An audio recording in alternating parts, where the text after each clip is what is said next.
जय हो भारत देश। शिक्षा वह जादू है जो सभी रहस्य से पर्दाफाश करती है।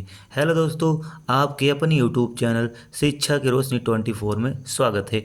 आइए हम लोग नवपाषाण काल के रहस्य को समझते हैं। इससे पहले हमने भाग 6 में देखा था मध्यपाषाण काल की विशेषताओं को। आज हम नवपाषाण काल की विशेषताओं के बारे में अध्ययन करेंगे। नवपाषाण काल को जो है नियोलिथिक काल भी कहा जाता है, यानी नियोलिथिक एज भी कहा जाता है। इस काल का मानव जो है खाद्य उत्पादक हो गया थे, यानी खाद्य उत्पादक का मतलब पशुपालक के साथ साथ वह कृषि के कार्यों में संलग्न हो गया था, यानी कृषि की शुरुआत नवपाषाण काल में शुरू हो गई थी।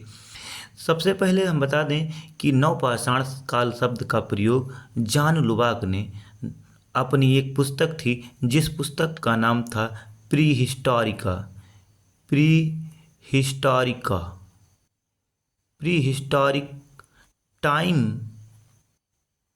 प्री हिस्टोरिक टाइम्स में इन्होंने पहली बार जो है इसका प्रयोग किया था। किसका? नवपाषाण काल यानी नियोलिथिक शब्द का। ठीक, व्यापक पशुपालन की शुरुआत हो चुकी थी। हमने देखा था कि जो मध्यपाषाण काल का मानव था वो पशुपालन की शुरुआत तो कर दिया था, आदमगढ़ से और बागौर से। हमने देखा आदमगढ़ मध्य प्रदेश में है, बागौर राजस्थान में है। लेकिन यहाँ जो नवपाषाण काल का मानव है, यह जो है व्यापक रूप से यानी बड़े तौर पे जो पशुओं को पालना शुरू कर दिया था, वस्त्र पहनना प्रारंभ कर दिया था। यह मानव जो है मध्यपाषाण काल का मानव जो है छाल पत्तियों को पहनता था, लेकिन नवपाषाण काल का मानव जो है वस्त्र पहनना प्रारंभ कर दिया था। महत्वपूर्ण विशेषता है। तीसरी विशेषता है, इस काल का मानव जो है आग का उपयोग करना प्रारंभ कर दिया था, यानी आग की खोज तो हो चुकी थी पूरा पाषाण काल में, लेकिन आग का जो प्रयोग इस प्रारंभ हुआ वो नवपाषाण काल में शुरू हो गया। यानी उसके आग के ज्ञान से परिचित हो गया, लेकिन उपयोग से परिचित नहीं होता। किस काल में? पूरा पाषाण काल में। इस काल में मानव जो है क्या है कि नवपाषाण काल का मानव आग का उपयोग करना सीख गया था।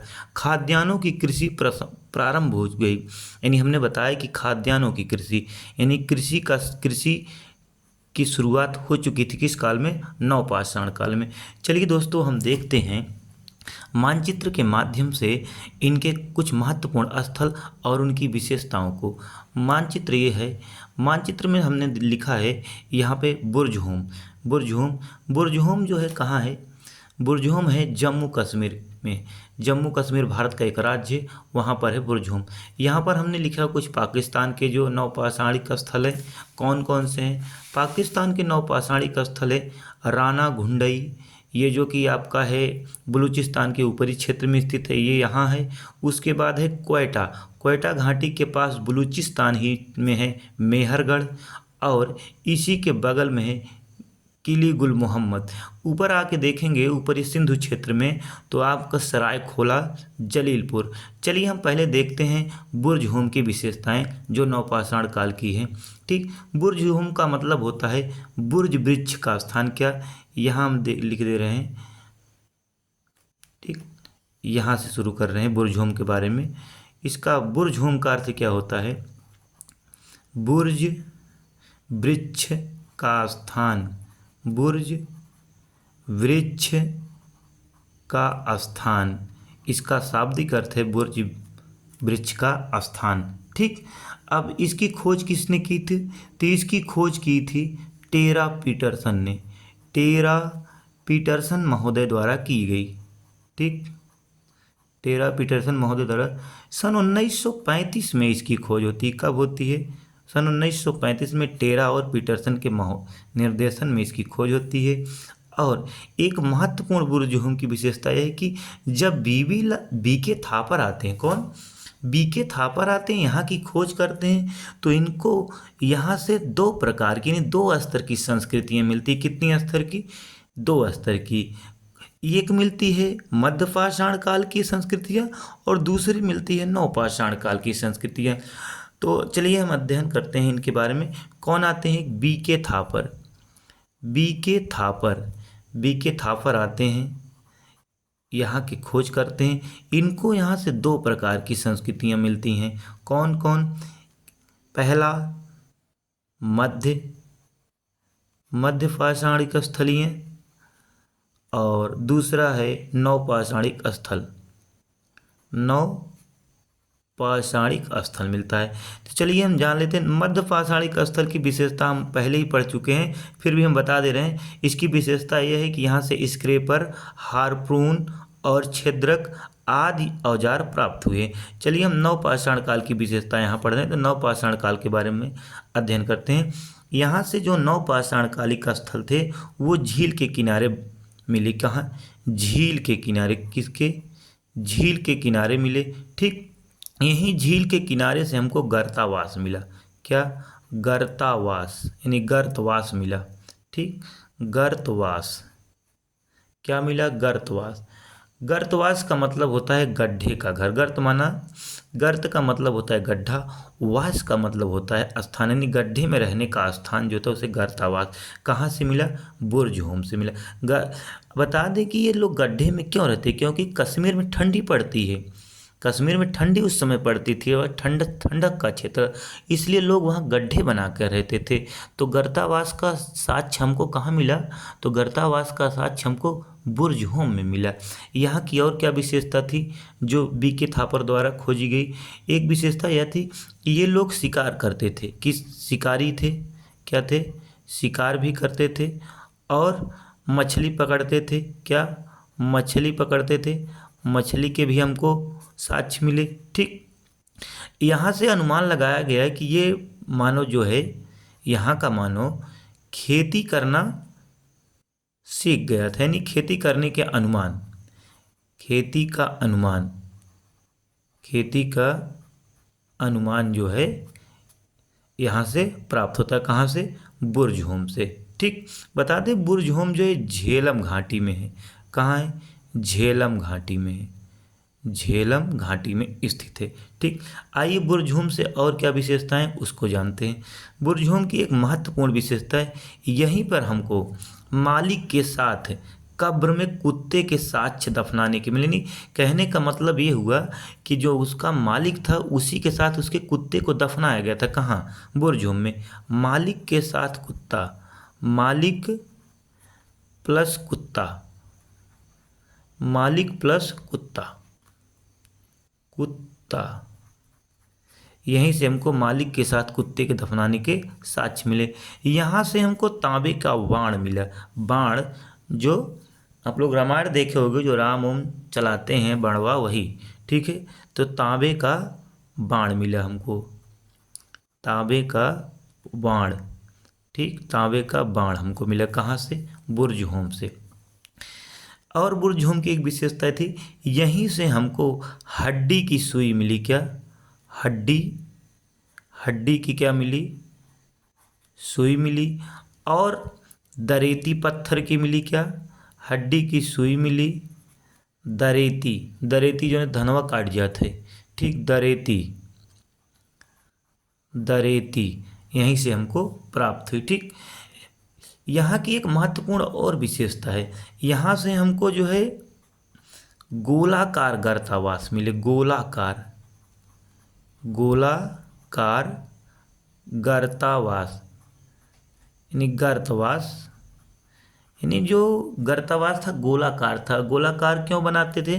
ठंड से बचने के लिए, ठंड बचाव के लिए ये लोग क्या करते थे? गोलाकार गड्ढा बना के उसी में रहते थे। क्योंकि जो कश्मीर था यहाँ पर ठंडी पड़ती थी, हम पहले बता दिए थे। ठीक, और यहीं से हमको बसूली, बसूली जिससे हमारे लोहार जी जो है खटिया वटिया बनाते हैं, मेज वो जौन बनाते हैं उसे बसूली, छेनी, थोड़ा आगे कर दे रहे हैं, छेनी और छेद वाला पत्थर मिला। क्या? छेद वाला पत्थर। कहाँ से मिला?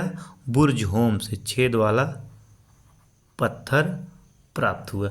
ठीक, अब यही जम्मू कश्मीर में एक स्थान और है नवपाषाण कालिक, जिसका नाम है गुफ कराल। ठीक, यहाँ तो स्थान खाली नहीं है, इसको हम यहाँ देख ले। जम्मू कश्मीर में एक स्थान है गुफ कराल। क्या नाम है उसका?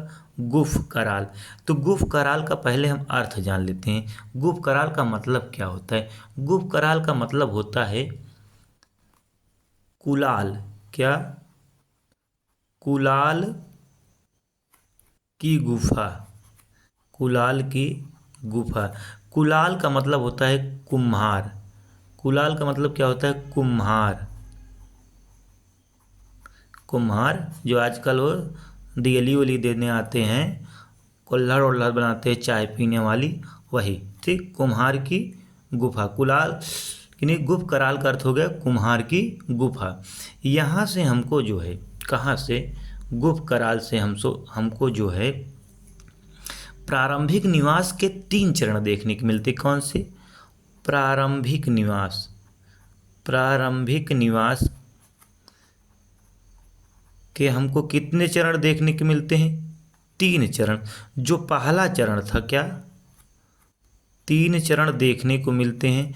जो पहला चरण था, इसकी क्या विशेषता थी? इसकी महत्वपूर्ण विशेषता यह थी कि यह जो गर्ता रहित, यानी सॉरी, मृदभांड रहित गर्तवास था। कैसा?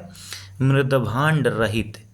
मृदभांड रहित गर्तवास।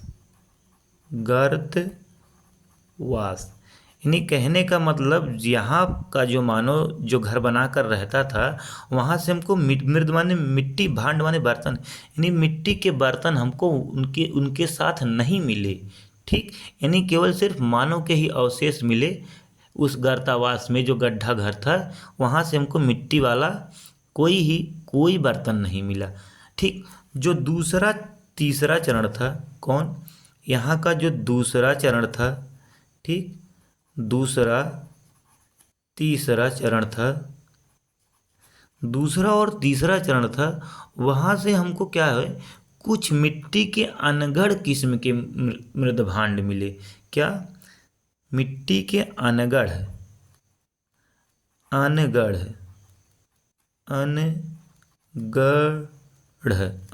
मृदभांड। ठीक, इसकी महत्वपूर्ण विशेषता है। चलिए यहाँ हम देख लेते हैं पॉइंट टू पॉइंट गुप्त कराल की। यहाँ की एक महत्वपूर्ण विशेषता ये है कि यहाँ से हमको बड़ी संख्या में, क्या,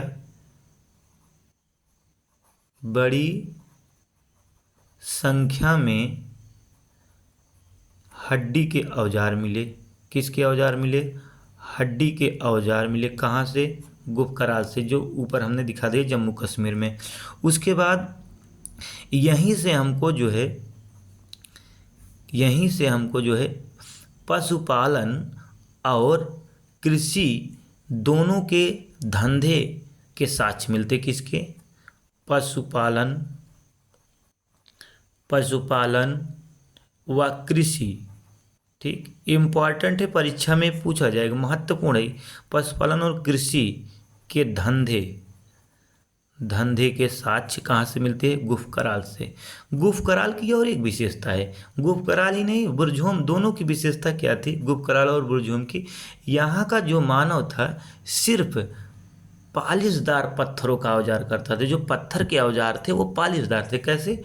पालिशदार पत्थर के औजारों का प्रयोग करता था। कैसे? पालिशदार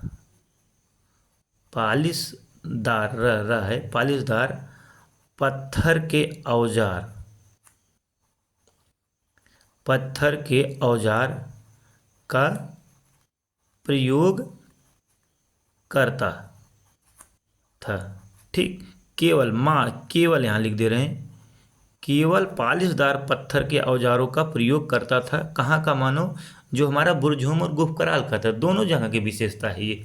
ठीक, एक विशेषता और है, इसी के साथ साथ ये लोग जो है हड्डी के उपकरण का भी प्रयोग करते थे। हड्डी के औजार, हमने बताया ना कि बड़ी संख्या में हड्डी के औजार मिले, तो हड्डी के औजारों का भी प्रयोग करता था। कहाँ का मानव? तो गुप्त कराल का मानव। जो कहाँ, किस काल की विशेषता है? नवपाषाण काल की विशेषता है। तो हमने देखा नवपाषाण कालिक स्थल गुप्त कराल की विशेषताओं में कुलाल की गुफा यानी कुम्हार की गुफा को गुप्त कराल कहा जाता है। यहाँ से प्रारंभिक निवास के 3 चरण मिले। पहला चरण जो है मृदभांड रहित था, यानी मृदभांड रहित गर्तावास था। जो दूसरा तीसरा निवास स्थान था वो मिट्टी के अनगढ़ मृदभांड वहाँ मिले। ठीक, उसके बाद हमने देखा कि यहाँ से बड़ी संख्या में हड्डी के औजार प्राप्त हुए। फिर पशुपालन और कृषि के धंधे जो है यहाँ का मानव करता था। यहाँ का मानव केवल पालिशदार पत्थरों के औजारों का प्रयोग करता था और हड्डी के औजारों का प्रयोग करता था। इसको हमने देखा। अब हम लोग देखते हैं, यहाँ से हमने देखा जम्मू कश्मीर के बारे में देखा। अभी हम जम्मू कश्मीर के दो स्थल महत्वपूर्ण स्थल थे, कौन? बुरजुम और गोकरा। लेकिन अब हम देखते हैं कहाँ, जो पाकिस्तान में स्थित क्षेत्र है, जिसको हमने पहले ही बता दी है। आइए हम देखते हैं मेहरगढ़ के बारे में। किसके बारे में? मेहरगढ़ के बारे में अध्ययन करते हैं। ठीक, यहाँ से अध्ययन करते हैं मेहरगढ़। ठीक, मेहरगढ़ इम्पॉर्टेंट है, परीक्षा में पूछा जाएगा। मेहरगढ़ से सबसे पहले, मेहरगढ़ जो है कहाँ स्थित है? तो बलूचिस्तान प्रांत में स्थित है। पाकिस्तान के बलूच प्रांत में स्थित है। किस प्रांत में? बलूच प्रांत में स्थित महत्वपूर्ण विशेषता है। और कहाँ है? क्वेटा घाटी के पास। किस घाटी के पास? क्वेटा, वह है क्वेटा घाटी। क्वेटा घाटी के पास जो है ये स्थल है। कौन सा स्थल? मेहरगढ़। ठीक, मेहरगढ़। यहाँ की महत्वपूर्ण विशेषता ये है कि यहाँ से हमको कृषि के प्राचीनतम साक्ष्य मिले। क्या? कृषि के प्राचीनतम साक्ष्य मिले, और वो भी 7000 ईसा पूर्व लगभग के माने जाते हैं। ठीक, और जो कृषि का साक्ष्य मिला, कौन सी फसल की साक्ष्य थी? तो उस फसल का नाम था गेहूँ। गेहूँ व जौ। गेहूँ व जौ हमको यहाँ से मिला, जो है गेहूँ और जौ का प्राचीनतम साक्ष्य भी है। यानी कहने का मतलब है कि मेहरगढ़ से हमको पहली बार गेहूँ के प्राचीनतम साक्ष्य मिले। किस काल में? नवपाषाण काल में। किस काल में? नवपाषाण काल में मेहरगढ़ से हमको गेहूं के प्राचीनतम साक्ष्य मिले। बता दें, गेहूं की 3 किस्में यहाँ से मिली। कितनी किस्में? 3। और जौ की 2 किस्में यहाँ से हमको प्राप्त हुई। ठीक, मेहरगढ़ की एक महत्वपूर्ण विशेषता है, मोस्ट इम्पॉर्टेंट महत्वपूर्ण विशेषता है, यहाँ के जो कब्रें मिली, कुछ कब्रों में हमको जो है मानव के साथ जो है बकरा दफनाया गया। बकरा या बकरी, यहाँ हम बकरा लिख दे रहे हैं। बकरा या बकरी दफनाया गया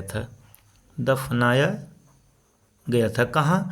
मेहरगढ़ में हमको जो है कुछ कब्रें ऐसी मिली जहाँ पर मानव के साथ बकरा या बकरी दफनाया गया था। ठीक, महत्वपूर्ण है, आपके एग्जाम में प्रश्न बनेगा। एक यहीं से महत्वपूर्ण और है, यहाँ से हमको भैंस जानते हो, वही यादव जी वाली भैंसिया। ठीक, भैंस, यहाँ से हमको भैंस के साथ कपास के, गेहूं को बता दिए,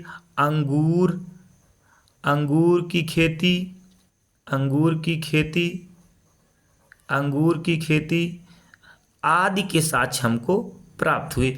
एक महत्वपूर्ण और यहाँ की विशेषता है, महत्वपूर्ण विशेषता यह है कि कहा जाता है कि जो हड़प्पावासी जो थे, मेहरगढ़ के पूर्वजों से ही खेती करना सीखे थे।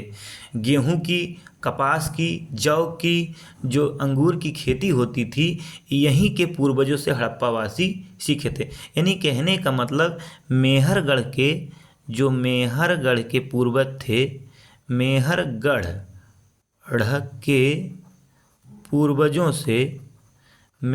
के पूर्वजों से हड़प्पावासी, कौन? हड़प्पावासी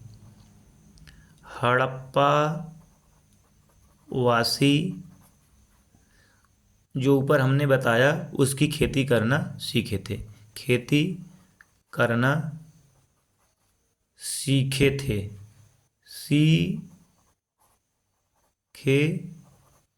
ठीक, ये महत्वपूर्ण है, इम्पॉर्टेंट है।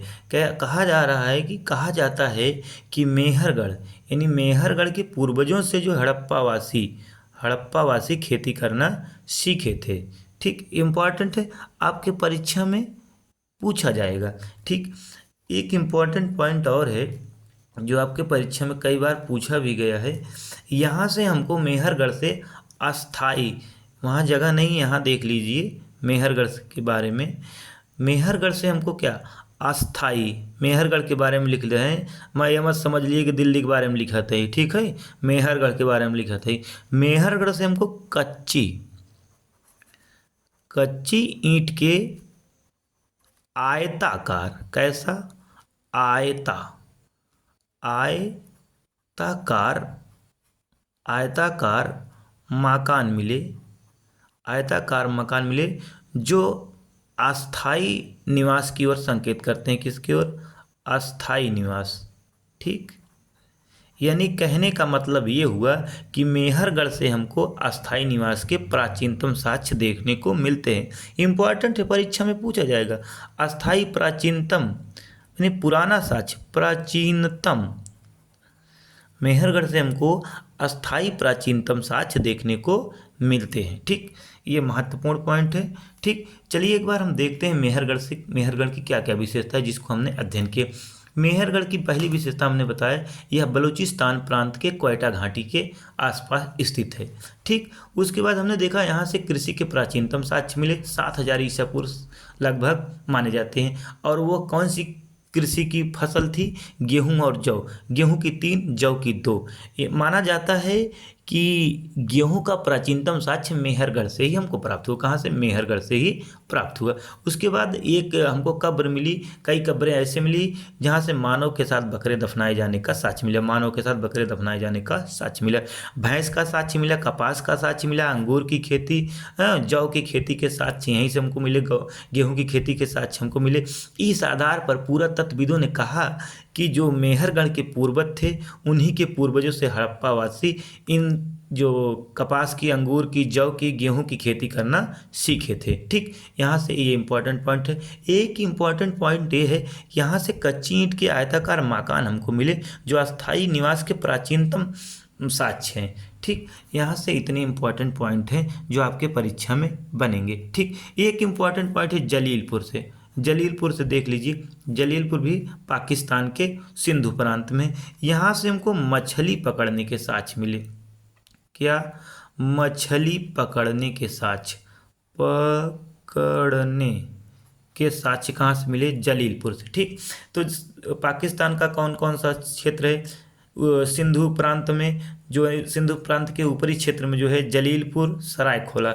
उसके बाद आपके बलूचिस्तान के क्षेत्र में है राना गुंडई, किली गुल मोहम्मद, क्वेटा, मेहरगढ़। ये महत्वपूर्ण है। ठीक, इसको हमने मानचित्र के माध्यम से देखा है, ये आपको जो है बहुत ही आसान होगा याद करने में। ठीक है, चलिए अब हम आगे देखते हैं कि अन्य स्थलों की क्या विशेषताएं हैं। ठीक है, मेहरगढ़ से एक इम्पॉर्टेंट पॉइंट छूट गया है कि यहाँ से जो है अगर पूछा जाए कि कृषि यानी का प्रथम अनाज उत्पादन का साक्ष्य, कहने का मतलब जो है फसल उत्पादन का प्रथम साक्ष्य।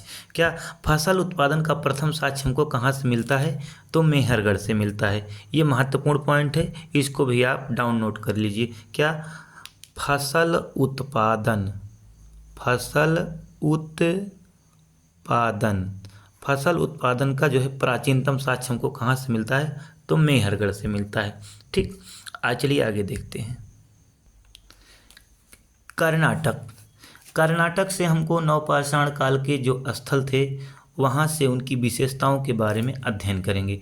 कर्नाटक के का मतलब होता है कर्नाटक। ठीक, कर्नाटक यहाँ है, मानचित्र के माध्यम से इसको देखिए, अपने दिमाग में इस फिगर को जो है बैठा लीजिए। कर्नाटक यहीं है। यहाँ से कौन कौन से स्थल नवपाषाण काल के थे और उनकी विशेषता क्या थी उसको चलिए देखते हैं। ठीक है, यहाँ की सबसे महत्वपूर्ण विशेषता है, यहाँ का एक स्थान है, यहाँ से हम शुरू कर दे रहे हैं कर्नाटक को, यहाँ से। ठीक, यहाँ के एक महत्वपूर्ण स्थान है जिसका नाम है लिंगसुगुर। क्या नाम है? लिंगसुगुर, सुगुर। लिंगसुगुर की महत्वपूर्ण विशेषता यह है, यह एक पहला नवपाषाण कालिक स्थल है जो हमको संकेत करता है कि भारत में नवपाषाण कालिक स्थल यहीं से मिलने के संकेत करता है। यानी कहने का मतलब यह है प्रथम बार जो है लिंगसुगुर से ही हमको पता चलता है नवपाषाण कालिक स्थल का संकेत। यानी नवपाषाण कालिक स्थल के संकेत होने की जो है सूचना कौन देता है? लिंगसुगुर। और बता दें लिंगसुगुर की खोज किसने की थी? डॉक्टर प्राइमरोज ने की थी। प्राइमरोज ने की थी। महत्वपूर्ण पॉइंट है, डॉक्टर प्राइमरोज ने की थी। कब? सन 1842 ईस्वी में इन्होंने इसकी खोज की थी। ठीक। और बता दें कि अगर पूछा जाए भारत में पहली बार जो है पाषाण कालिक उपकरण जो है कहाँ से मिले, तो भारत में पहली बार जो है पाषाण कालिक उपकरण एक स्थान है यूपी का टोंस। क्या है? यूपी का टोंस है। वहीं से हमको जो है भारत में नवपाषाण कालिक पहला उपकरण मिला। और इस टोंस की खोज किसने की थी? तो 1860 ईस्वी में। कौन? 1860 ईस्वी में, सॉरी 1860 ईस्वी में, 18,160 लिख उठा था, सॉरी 1860 ईस्वी में जो है एक व्यक्ति थे जिनका नाम था ले मेसुरिये। ले मेसुरिये ने टोंस से ही पहली बार इसके उपकरण खोजे भारत में। कहाँ? भारत में। ठीक। और एक पहला पॉइंट हमने बता दिया कि नवपाषाण काल का जो है पहली बार नियोलिथिक शब्द का प्रयोग किसने किया? जॉन लुबाक ने अपनी पुस्तक प्री हिस्टोरिका टाइम्स में किया था। ठीक। यहाँ से इतने पॉइंट है, इसको एक साथ आप याद कर सकते हैं। ठीक। तो टोंस में ले मेसुरिये, कौन? ले मेसुरिये द्वारा जो है पहली बार नवपाषाण काल के उपकरण मिले। लेकिन जो लिंगसुर वाला स्थान प्राइमरोज द्वारा खोजे गए, ये सिर्फ संकेत कर रहा है कि यह जो नाटे नवपाषाण कालिक स्थल आटे पहली बार ये बतावत हिन। यही खातिर ये पहली बार बतावत हिन और ये पहली बार खोज करत हिन के ले मेसुरिये। और जौन पहली बार नवपाषाण काल शब्द का प्रयोग के करत है, तो का हम बताए रहे जॉन लुबाक के करत है। जॉन लुबाक पहली बार करत हैं। ठीक। तो चलिए आगे देखते हैं कर्नाटक के बारे में। कर्नाटक के और महत्वपूर्ण स्थल क्या थे? कर्नाटक के महत्वपूर्ण स्थलों में सबसे पहले आता है कूपगल,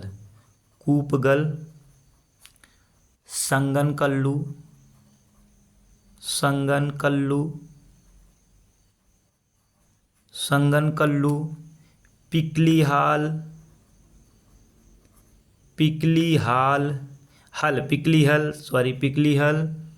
उसके बाद है हमारा क्या? संगनकल्लू, कूपगल, पिकलीहल, ब्रह्मगिरी,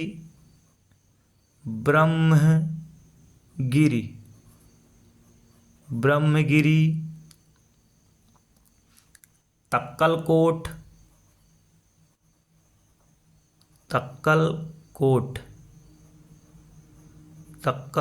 या तक्कलकोटा कहीं कहीं लिखा मिलता है। उसके बाद हल्लूर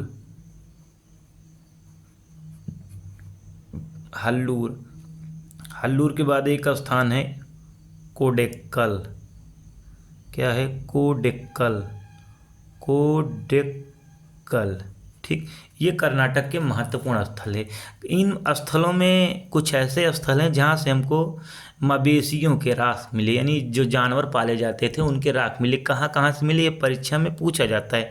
पूछ लेगा इनमें से कौन सा स्थान है जहाँ से हमको मवेशियों के राख नहीं मिले। तो मवेशियों के राख कहाँ से मिले, इसको आप लोग समझते रहिए। कहाँ से मिले? कूपगल से मिले, संगनकल्लू से मिले, पिकलीहाल से मिले और कोडेक्कल से मिले। हमको मवेशियों के राख मिले। ठीक। कहाँ से? ये 4 स्थल महत्वपूर्ण हैं। इन चारों स्थलों का नाम आप याद रखिए। बाकी आपका ब्रह्मगिरी, तक्कलकोटा, हल्लूर भी है। ठीक। अब आइए देखते हैं हम आंध्र प्रदेश से हमको वह कौन से स्थल है जहाँ से हमको मवेशियों के राख मिले। तो आंध्र प्रदेश का एक महत्वपूर्ण स्थल है उतनूर। क्या नाम है? उतनूर। यहीं पर है उतनूर से हमको मवेशियों के राख मिले। किसके? मवेशी के राख मिले। किसके राख मिले? मवेशी के। ठीक। अभी हमने देखा कूपगल, संगनकल्लू, पिकलीहाल, कोडेक्कल, यहाँ से भी मवेशी के राख मिले। और आंध्र प्रदेश का जो हमारा एक स्थल है उतनूर, यहाँ से भी मवेशियों के राख मिले। एक स्थान और है, यहाँ का एक स्थान और है ठीक, वहाँ से मवेशी के राख नहीं मिले, लेकिन वहाँ से जो है नवपाषाणिक उपकरण और औजारें प्राप्त हुए। उसका नाम है पल्लवाय। यहीं के बगल में पल्लवाय, पल्लवाय, पल्लवाय के बाद है नागार्जुन कोंडा, नागार्जुन, नागार्जुन कोंडा, नागार्जुन कोंडा। उसके बाद आपका एक स्थल है संगनपल्ली। क्या है? संगनपल्ली, संगनपल्ली। कहीं कहीं इसका नाम बंगनपल्ली भी मिलता है। ठीक, हाई कर्नाटक वाला जौन है संगनकल्लू है, ये पे कंफ्यूजन बना रहा है। दोनों अलग अलग नाम है, एक का नाम संगनकल्लू है, एक का नाम है संगनपल्ली। ठीक है, ये पे तो भ्रमित ना हो। ठीक, दोनों अलग अलग नाम है। ये देखिए संगनपल्ली हो गया आपका, ये संगनकल्लू हो गया। कल्लू कर्नाटक में, क से कल्लू, क से कर्नाटक, पल्ली प्रदेश में, आंध्र प्रदेश में, पल्ली प्रदेश में, प से पल्ली, प से प्रदेश। ठीक, यहाँ का एक और स्थल है महत्वपूर्ण, जिसका नाम है क्या, जिसका यहाँ लिख दे रहे हैं नाम, जिसका महत्व कोडेकल, कोडेकल। अब यहूँ में ना कन्फ्यूजन हो जाए। कोडेक्कड़, ये क्या है? कोडेक्कल, सॉरी यहाँ ला लिखना है।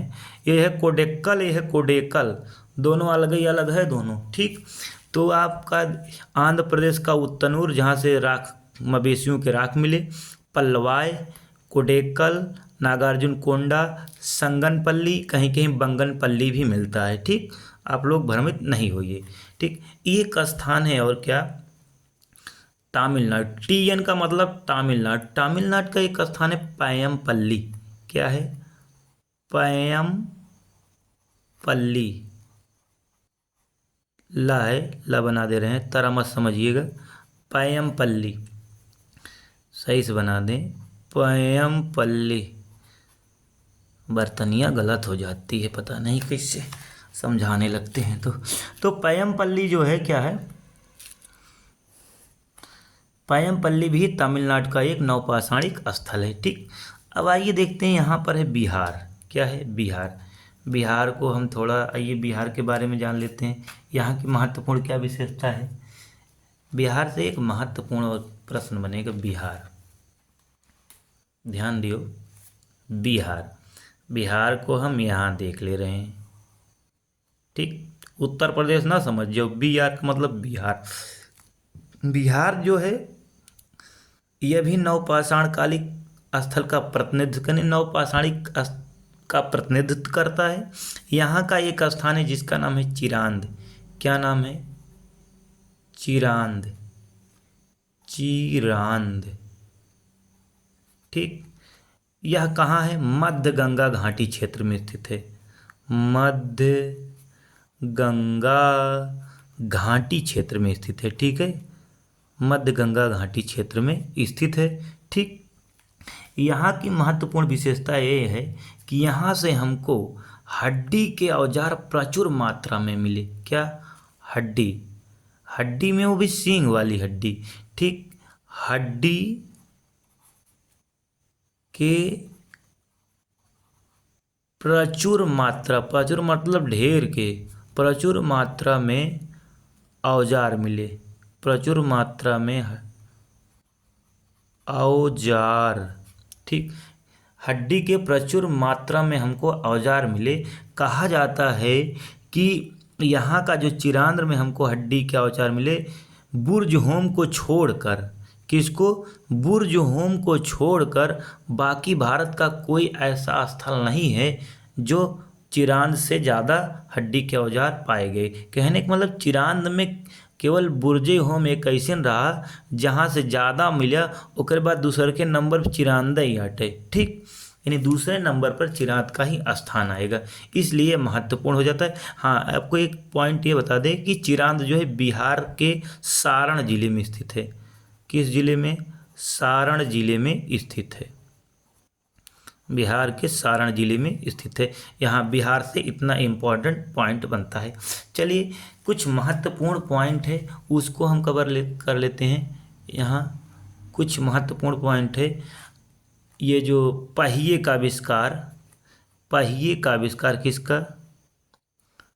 पहिए का आविष्कार, पहिए का आविष्कार किस काल में हुआ? तो नवपाषाण काल में हुआ। किस काल में हुआ? नवपाषाण काल में हुआ पहिए का आविष्कार। कहा जाता है कि पहिए के आविष्कार का प्राचीनतम साक्ष्य मेसोपोटामिया में मिलता है। कहाँ मिलता है? मेसोपोटामिया में। मेसोपोटामिया में, मेसोपोटामिया में एक स्थान है जिसका नाम है इराक। इराक, इराक से ही हमको पहली बार पहिए के जो है साक्ष्य देखने के मिलते हैं नवपाषाण काल में। ठीक, तो पहिए का आविष्कार किस काल में हुआ? नवपाषाण काल में। और हमने देखा जो कृषि की शुरुआत किस काल में हुई? नवपाषाण काल में। व्यापक रूप से जो है पशुपालन का शुरुआत किस युग में हुआ? तो नवपाषाण काल में। आग का प्रयोग मानव किस काल में शुरू कर दिया? तो नवपाषाण काल के में शुरू कर दिए। चलिए हम आगे और कुछ महत्वपूर्ण स्थल है उनसे भी प्रश्न बनते हैं। उत्तर प्रदेश का एक स्थल है जिसका नाम है कुलडीहवा। क्या नाम है? कुलडीहवा।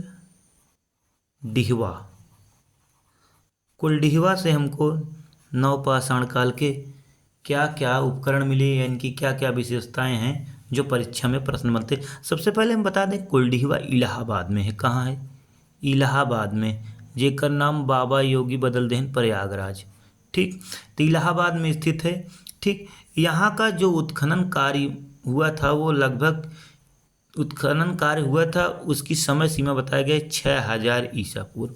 ठीक, यहाँ से जो हमको उपकरण मिले वो लगभग सभी 6000 ईसा पूर्व के आसपास थे। ठीक, या इलाहाबाद में है। और एक पूछेगा किस घाटी में स्थित है कुलडीहवा? तो बेलन घाटी में स्थित है। कहाँ? बेलन नदी घाटी में स्थित है। कुलडीहवा किस घाटी में? बेलन नदी घाटी में स्थित है। बता दें कि कुलडीहवा से हमको धान उगाने के प्राचीनतम साक्ष्य मिलते हैं। क्या? धान उगाने, धान उगाने, धान उगाने के पुराने साक्ष्य, यानी प्राचीनतम, सबसे प्राचीनतम साक्ष्य मिलते हैं। ठीक, ठीक, यहाँ से हमको जो है धान उगाने के प्राचीनतम साक्ष्य मिलते हैं। कहाँ से? कुलडीहवा से। ठीक, जो लगभग 6000 ईसा पूर्व तक के माने जाते हैं। यह बताया जा रहा है कि, बताया जाता है कि मतलब पुरातत्वविद बताते हैं कि जो कुलडीहवा है यहाँ से हमको तीन, कहाँ से? यहाँ से हमको 3 संस्कृतियाँ देखने को मिलती है। कौन कौन? तो नवपाषाण कालीन संस्कृतियाँ। दूसर की कौन भैया? दूसर की या ताम्रपाषाण। हाँ, तीसर की कौन है? तीसर की या लौह युग। ठीक, लौह युग। ठीक, यानी 3 प्रकार की संस्कृतियाँ देखने को मिलती। कहाँ? कुलडीहवा से। कुलडीहवा से संबंधित ही एक प्रश्न है रिलेटेड।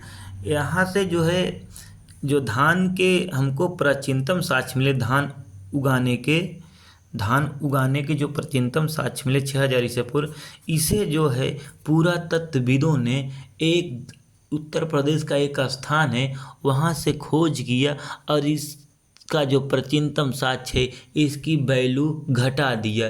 यानी सबसे पुराना साक्ष्य, इससे भी पुराना साक्ष्य उनको मिल गया जिसका नाम है लहुरा देवा। ठीक, उत्तर प्रदेश का एक स्थान है क्या? लहुरा देवा। कुलडीहवा भी उत्तर प्रदेश में, और एक स्थान है लहुरा देवा। उत्तर प्रदेश का एक स्थान है लहुरा देवा। क्या है? लहुरा देवा। लहुरा देव, देवा नहीं लहुरा देव। कहाँ है? संत कबीर नगर में है भैया, संत कबीर नगर में है लहुरा देव। ठीक, संत कबीर, काबीर लिख दिन, संत कबीर नगर में स्थित है। ठीक, संत कबीर नगर में स्थित है।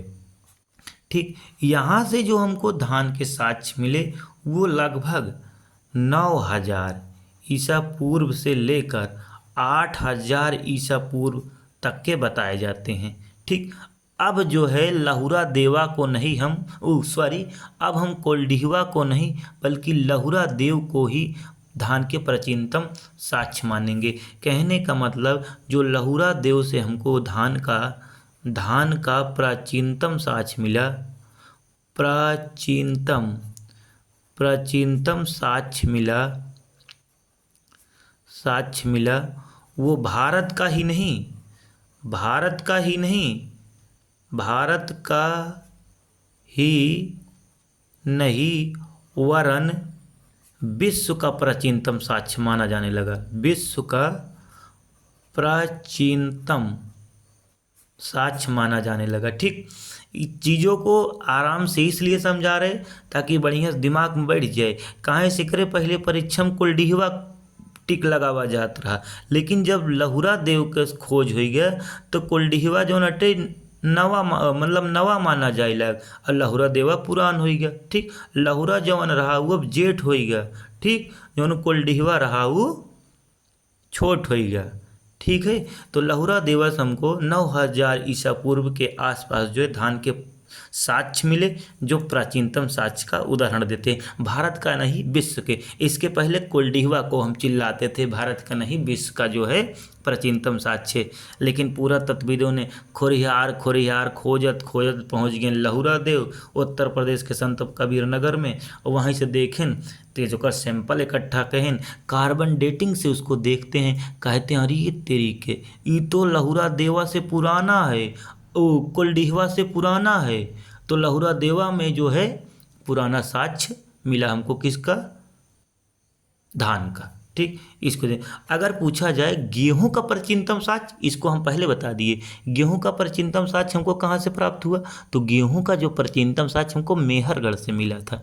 ठीक, 7000 ईसा पूर्व के आसपास। अब चलिए देख लेते हैं राजस्थान। राजस्थान से संबंधित महत्वपूर्ण पॉइंट का है राजस्थान। राजस्थान का एक स्थान है बागौर। बागौर, बागौर से भी हमको इसके उपकरण मिले। दूसरा स्थल है यहाँ का बालाथल। बालाथल, बालाथल से हमको कुछ साक्ष्य मिले जो इम्पोर्टेंट है, परीक्षा में पूछा जाता है। पहला क्या है? पहला यहाँ से हमको मिट्टी का साण मिला। किसका साण मिला? मिट्टी का साण मिला। मिट्टी का साण मिला जो हड़प्पा के वृषभ वाली मुद्रा का स्मरण कराते, यानी हड़प्पा का जो वृषण मुद्रा था, कहाँ का?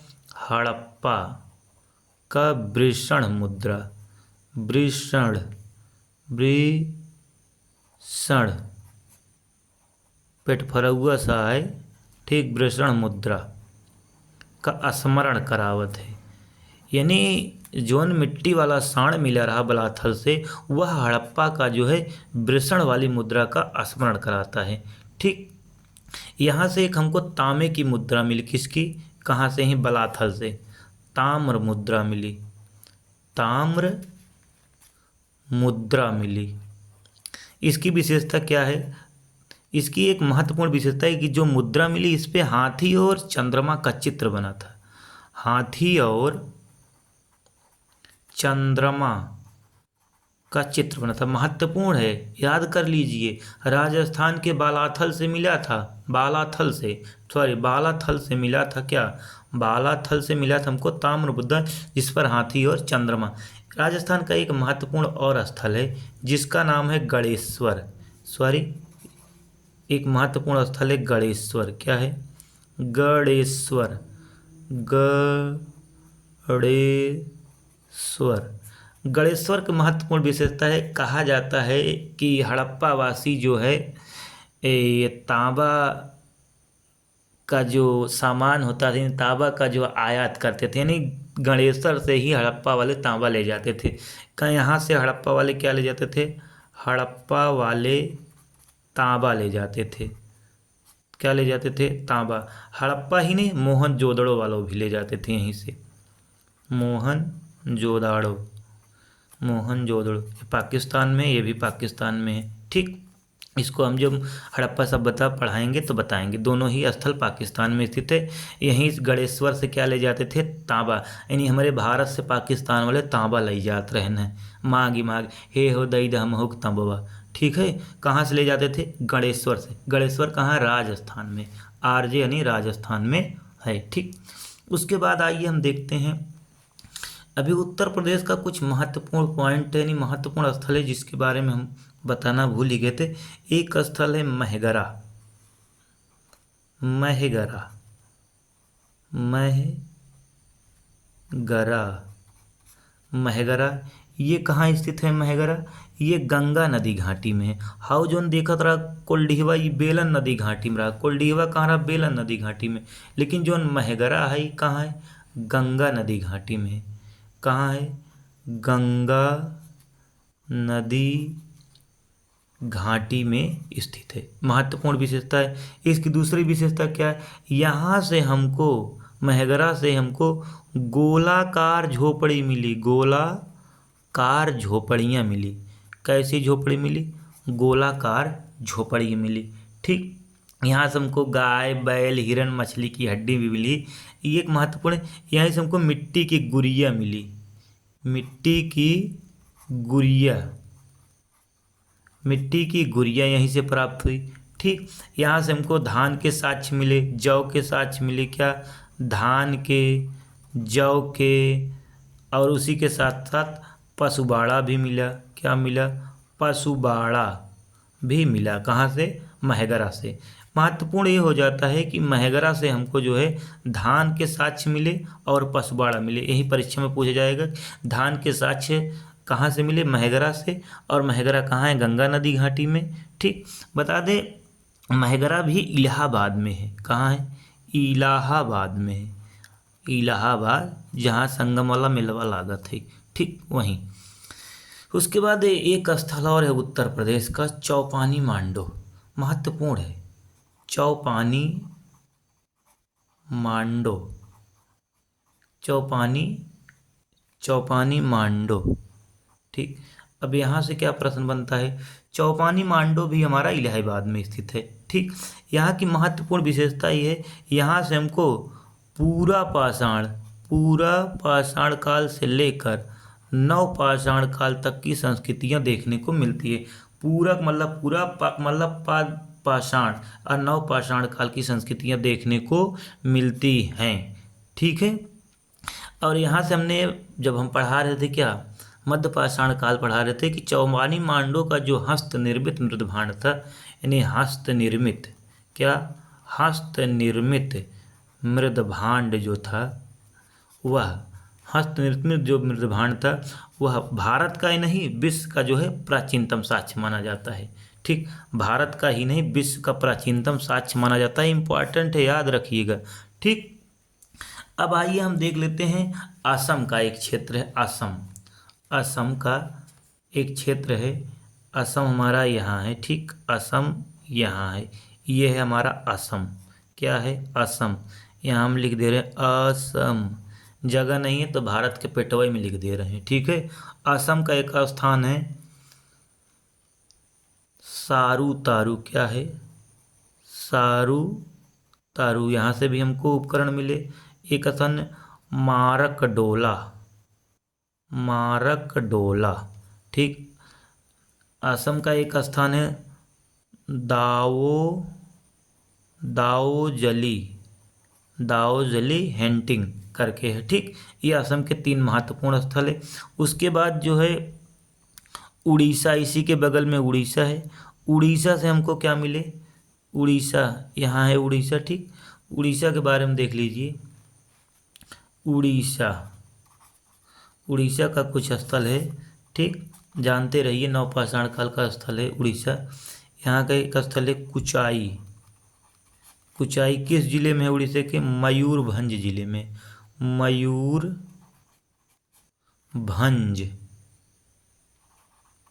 मयूरभंज जिले में स्थित है।